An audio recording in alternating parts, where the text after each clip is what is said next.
Hello friends, আসসালামু আলাইকুম। Welcome to my channel Sharmin kitchen.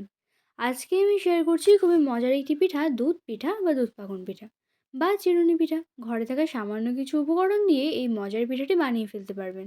বানানো একদমই সহজ আর খেতেও অসম্ভব মজার হয়। তো চলুন দেখে নেওয়া যাক। কড়াইয়ে দিচ্ছি 1 কাপ জল। জলের মধ্যে দিচ্ছি লবণ এবং 2 টেবিল স্পুন চিনি। এখন নেড়েচেড়ে দিয়ে অপেক্ষা করছি বলক ওঠার জন্য। বলক উঠে আসলে 1 কাপ ময়দা দিয়ে দিচ্ছি। ময়দা দিয়ে নেড়ে চেড়ে ডো বানিয়ে নিচ্ছি। এরকম শুকিয়ে আসলে প্লেটে তুলে নেব। প্লেটে তুলে নিয়ে গরম থাকা অবস্থায় মথে নেব। এরকম করে মথে নিয়ে এখন একটি ডিম দিয়ে মেখে নেব।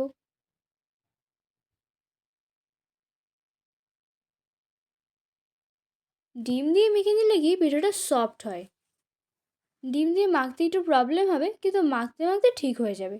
একটু ঘি নিয়ে মেখে নেব, তাহলে হাতে আর লেগে যাবে না। সফট একটি ডো বানিয়ে নেব।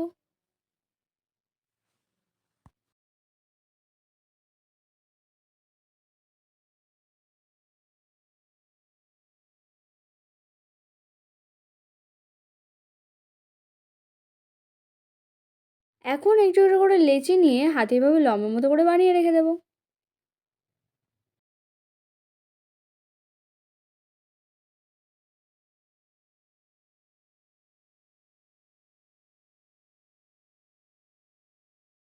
এখন এইটি চিরুনি নিয়েছি।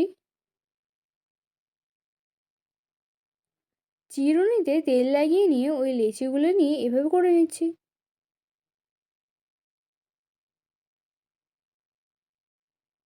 তারপর হালকা করে এভাবে চিরুনি থেকে তুলে নিচ্ছি।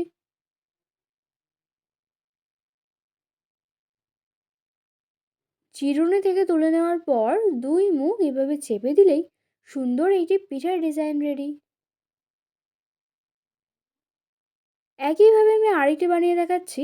ভালো করে দেখলে বুঝতে পারবেন কিভাবে করছি।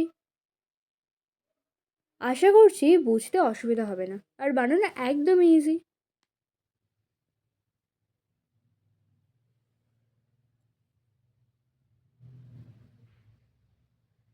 দেখুন, আরও এটি বানানো কমপ্লিট।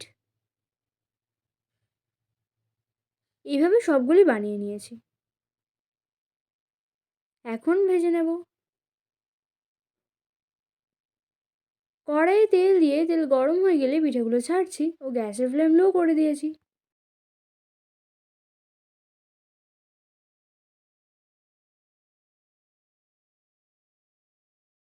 পিঠেগুলি খুব বেশি লাল করে ভাজবো না, উল্টে দিয়ে এরকম হালকা লাল করে ভেজে নেব। হালকা লাল হয়ে আসলে পিঠাগুলো তুলে নিচ্ছি। পিঠা ভাজা কমপ্লিট। এখন দুধের শিরা বানিয়ে নেব। তার জন্য কড়াই 2 কাপ লিকুইড দুধ দিচ্ছি। দুধটা জাল দিয়ে নেব। দুটি এলাচ দিয়ে দিচ্ছি। দুধটা জাল দিয়ে নেওয়া হয়ে গেলে এখন দিচ্ছি খেজুরের গুড়। গুড়ের পরিবর্তে চিনিও দিতে পারেন। গুড়টা মেল্ট হওয়ার জন্য অপেক্ষা করব। দুধটা বেশি ঘন করব না। গুড় মেল্ট হয়ে গেছে। এখন গ্যাসের ফ্লেম লো করে দিয়ে ভেজে রাখা পিঠাগুলো দিয়ে দিচ্ছি। পিঠাগুলো দিয়ে গ্যাস বন্ধ করে ঢাকা দিয়ে রাখবো 30 মিনিট। আপনাদের হাতে সময় থাকলে 1 ঘন্টা বা 2 ঘন্টা বা পুরো রাত রাখতে পারেন। এতে পিঠাগুলো অনেক বেশি সফট হবে।